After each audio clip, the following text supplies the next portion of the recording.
السلام علیکم اسٹوڈنٹس، کیسے ہیں آپ سب؟ امید ہے خیریت سے ہوں گے۔ میں ہوں آپ کی اسلامیات کی ٹیچر۔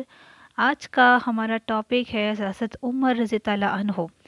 پریویس لیکچر میں نے آپ کو بتایا تھا کہ حضرت عمر فاروق رضی اللہ عنہ کون تھے، ان کی پیدائش کا بتایا تھا، ان کی شہادت کا بتایا تھا، ان کے اسلام لانے کا واقعہ بتایا تھا، یہ بھی بتایا تھا کہ یہ ہمارے دوسرے خلیفہ بھی تھے۔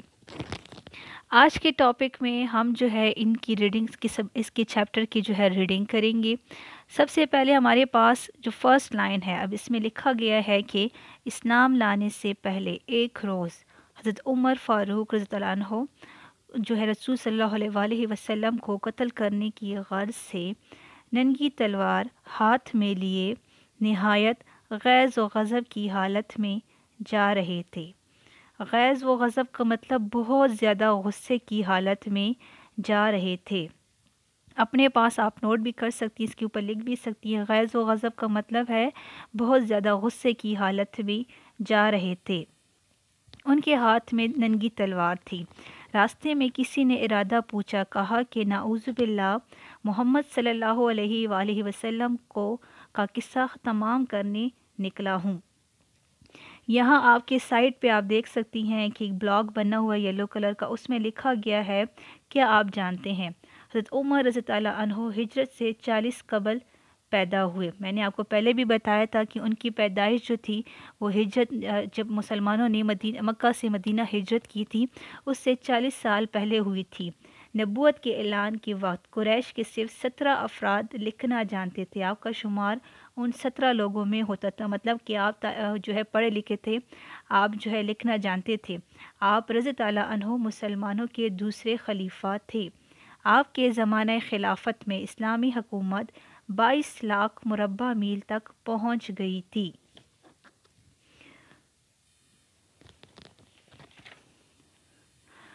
اب یہاں پہ لکھا گیا ہے، فرسٹ لائن ہے، انہیں بتایا گیا کہ محمد صلی اللہ علیہ وآلہ وسلم کی خبر بعد میں لینا، پہلے اپنے گھر کی خبر لو، کیونکہ تمہاری بہن اور بہنوئی بھی مسلمان ہو چکی ہیں۔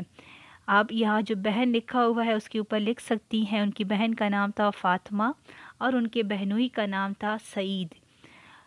جب وہ مسلمان ہو چکے تھے، عمر ان گھر پہنچے، دونوں تلاوت کر رہے تھے۔ بہن اور بہنوئی دونوں سے پوچھا، لیکن انہوں نے کوئی جواب نہ دیا۔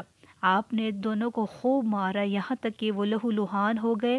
لہو لہان کا مطلب ہے خون سے لت پت، مطلب وہ سارا ان کا خون نکلنا شروع ہو گیا تھا، ان کو اتنا زخمی کر دیا گیا تھا۔ اب عمر کی بہن نے اپنے بھائی سے کہا، اے عمر، تم اگر خطاب کے بیٹے ہو، ان کے والد کا نام خطاب تھا، تو میں بھی اسی خطاب کی بیٹی ہوں۔ ہاں سن لو، ہم ایمان لا چکے ہیں۔ بہن کا خون بہتا دیکھ کر بھائی کا دل ویسے ہی نرم پڑ چکا تھا۔ آہستہ سے کہا، اچھا، جو کچھ تم پڑھ رہے تھے مجھے بھی سناؤ۔ ایک صحابی جن کا نام تھا حضرت خباب، یہاں پہ اس صحابی کا نام وہ مینشن نہیں ہے، لیکن میں آپ کو بتا دوں ان کا نام تھا حضرت خباب رضی اللہ عنہ، جو ان دونوں کو قرآن پڑھا رہے تھے، باہر آ گئے اور سورہ طٰہٰ کی ابتدائی آیات کی تلاوت شروع کی۔ کلام الہی نے آپ پر بہت گہرا اثر ڈالا اور آپ نے فوراً دار ارقم میں نبی صلی اللہ علیہ وآلہ وسلم کے پاس پہنچ کر اسلام قبول کر لیا۔ قبول اسلام کے بعد عمر اب صرف عمر ہی نہیں رہے تھے، بلکہ حضرت عمر فاروق رضی اللہ عنہ ہو چکے تھے۔ مسلمان بہت خوش تھے۔ کیوں خوش تھے؟ کیونکہ وہ بہت زیادہ بہادر انسان تھے۔ اس سے پہلے حضرت حمزہ رضی اللہ عنہ، جو کہ حضور صلی اللہ علیہ وآلہ وسلم کے چچا بھی تھے، وہ کچھ دن پہلے ایمان لا چکے تھے، اور اب اللہ تعالیٰ نے عمر رضی اللہ عنہ کو بھی اسلام کے حلقے میں داخل کر دیا، مطلب اسلام انہوں نے قبول کر لیا، اسلام کے دائرے میں داخل ہو گئے تھے۔ یہ نبوت کا 6واں سال تھا۔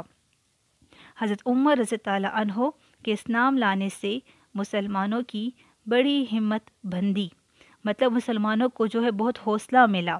اب وہ آزادی سے کعبہ میں نماز ادا کرنے لگے تھے۔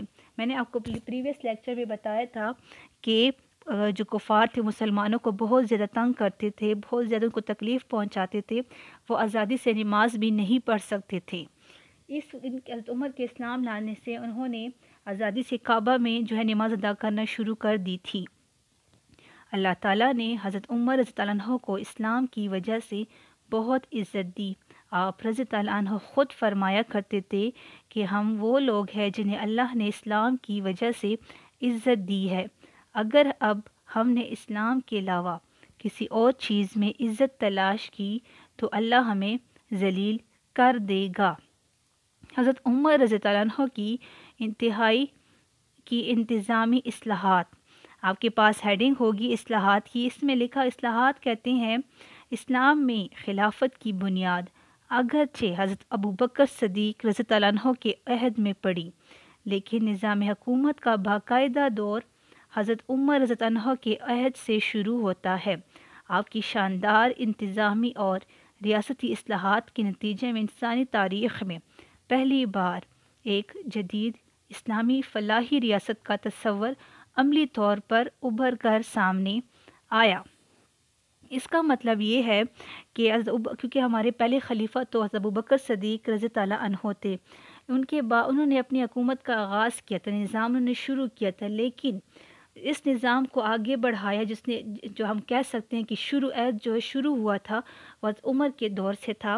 انہوں نے بہت زیادہ فلاحی ریاست قائم کی تھی، انہوں نے ایک ایسی ریاست قائم کی تھی جہاں پہ ہر قسم انصاف تھا، جہاں پر جو ہے ہر کسی کو اس کا الگ درجہ دیا گیا تھا۔ انہوں نے بہت سی جو ہے اصلاحات کی، بہت سی فتوحات کی تھی، بہت سی جگہ جو ہے جنگیں لڑی تھی، بہت سی جگہ انہوں نے فتح کی تھی۔ سب سے پہلے آپ کی لائن آپ کی ہے کہ آپ رضی اللہ عنہ کے دور میں ایک طرف تو فتوحات کو اس قدر وسعت حاصل ہوئی کہ روم کے بادشاہ کیسر اور ایران کے بادشاہ کسریٰ کی مضبوط اور وسیع سلطنتیں مفتوح ہو کر اسلامی مملکت کا حصہ بن گئی۔ فتوحات کہتے ہیں فتح کرنے کو۔ انہوں نے بہت زیادہ علاقے اور ملکوں کو جو ہے فتح کیا تھا اور ان کو اسلامی ریاست میں، اسلامی حکومت میں شامل کر دیا تھا۔ دوسری طرف آپ رضی اللہ عنہ نے حکومت کا ایک باقاعدہ نظام قائم کیا، اسے اس قدر ترقی دے کہ آپ کی وفات تک حکومت کے جتنے بھی شعبے ممکن تھے، مثلاً فوج، پولیس، ڈاک، مواصلات، بیت المال کہتے ہیں خزانے کو، وہ خزانہ جو حکومتی خزانہ ہوتا ہے جس سے ہم لوگوں کی مدد کرتے ہیں، اگر ان کے پاس کوئی ضرورت نہیں ہوتی ہے، ان کو ضرورت ہوتی ہے تو ہم ان کو ضرورت کے مطابق جو ان کو پیسے دیے جاتے ہیں۔ دفتری نظام قائم کرنا، مردم شماری اور احتساب وغیرہ وجود میں آ چکے تھے۔ ہر علاقے کے گورنر سے اس زمانے میں والی عامل کہا جاتا تھا۔ عہد لیا جاتا تھا کہ وہ ترکی گھوڑے پر سوار نہ ہوگا۔ ترکی گھوڑا اس وقت جو ہے بہت قیمتی گھوڑا ہوتا تھا جو ترکی کا ہوتا تھا۔ باریک کپڑے نہ پہنے گا، چھنا ہوا آٹا نہ کھائے گا، دروازے پر دربان نہ رکھے گا۔ دربان کہتے ہیں چوکیدار کو، جیسے ہمارے اسکول کے باہر چوکیدار ہوتے ہیں۔ ضرورت مندوں کے لیے ہمیشہ اپنے دروازے کھلے رکھے گا۔ جب بھی کوئی عامل یعنی گورنر مقرر ہوتا تھا، اس کے پاس جتنا مال و اسباب ہوتا تھا، جتنی اس کی جائیداد وغیرہ ہوتی تھی، اس کی ایک فہرست تیار کر لی جاتی۔ اس کے بعد اگر اس عامل کی مالی حالت میں کوئی بہت زیادہ اضافہ ہوتا تو اس سے اس کے بارے میں پوچھا جاتا تھا۔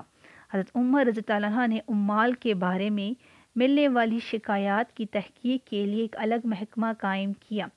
عمال کہتے ہیں گورنروں کو، جیسے کہ آج کل ہمارے جو ہے پاکستان میں ہمارے گورنر بھی ہوتے ہیں، ہمارے وزیر اعظم ہیں، پھر اس کے آگے وزیر اعلیٰ ہوتے، اسی طرح اس وقت بھی ہوتے تھے، جس کے سربراہ حضرت مسلمہ انصاری رضی اللہ عنہ کو مقرر فرمایا۔ اس کو آپ جو ہے انڈر لائن کر لیں اپنے پاس، حضرت مسلمہ انصاری رضی اللہ عنہ۔ 21 ہجری میں کوفہ کے گورنر حضرت سعد بن ابی وقاص رضی اللہ عنہ کے بارے میں شکایات موصول ہوئی۔ اگرچہ یہ وقت بہت نازک اور مشکل تھا، کیونکہ ایرانی ایک بہت بڑے لشکر کے ساتھ نہاون کے قریب آ چکے تھے، لیکن اس بڑے خطرے کے باوجود حضرت عمر رضی اللہ عنہ نے گورنر کوفہ حضرت سعد بن ابی وقاص کے بارے میں تحقیقات کے لیے حضرت مسلمہ انصاری کو کوفہ روانہ کیا۔ انہوں نے کوفہ کی ایک مسجد میں جا کر تحقیقات کی اور حضرت سعد بن ابی وقاص کو لے کر مدینہ حضرت عمر فاروق رضی اللہ عنہ کی خدمت میں پیش کیا۔ اس پورے پیراگراف کا مطلب یہ تھا کہ وہ اتنے انصاف پسند تھے کہ وہ یہ نہیں کہتے تھے کہ یہ جو ہے گورنر ہے تو اس سے کچھ بھی نہیں پوچھا جائے گا، یہ بات نہیں تھی، ان کے لیے سب برابر تھے، ان سے وہ کہتے تھے کہ مجھ سے ہر ایک چیز کے بارے میں پوچھا جائے گا۔ آپ رضی اللہ عنہ لوگوں کی ضروریات معلوم کرنے کے لیے بیس بدل کر راتوں کو گشت کیا کرتے تھے۔ بیس کا مطلب ہے اپنا جو ہے حلیہ بدل، شکل و صورت بدل دینا تاکہ کوئی مجھے پہچان نہ سکے، تاکہ اگر کوئی مصیبت میں ہو تو اس کی مدد کی جائے۔ آپ رضی اللہ عنہ کا مشہور فرمان ہے کہ دجلہ کے کنارے اگر کوئی کتا بھی پیاس سے مر گیا تو اس کے بارے میں بھی عمر سے باز پرس ہوگی۔ اب آتے ہیں، دیکھیں ہمارا چیپٹر تو یہاں پہ ختم ہو گیا، اب آتے ہیں ان کی شہادت کی طرف۔ میں نے آپ کو پہلے بھی بتایا تھا، پریویس لیکچر میں بتایا تھا کہ آپ رضی اللہ عنہ کی شہادت ہوئی تھی یکم محرم بروز ہفتہ 24 ہجری کو، یاد رکھیں یکم محرم بروز ہفتہ 24 ہجری کو ان کی شہادت ہوئی تھی، اور ان کے قاتل جو تھے جنہوں نے ان پر حملہ کیا تھا اس کا نام تھا ابو لولو فیروز، جو کہ مغیرہ بن شعبہ کا غلام تھا، اور شہادت کے وقت ان کی عمر جو تھی وہ 63 سال تھی، مطلب 63 سال جو ہے ان کی عمر تھی۔ آج کا ہمارا ٹاپک اتنا ہی تھا، اس کے بعد جو ہے آج کا ہمارا ٹاپک اتنا ہی تھا۔ انشاءاللہ اگلے چیپٹر میں ہم جب آپ اسکول آئیں گے تو ہم اس کے بارے میں اور بھی بریفلی پڑھیں گے، اور اس وقت تک کے لیے جو ہے اللہ حافظ، اپنا بہت زیادہ خیال رکھیے گا۔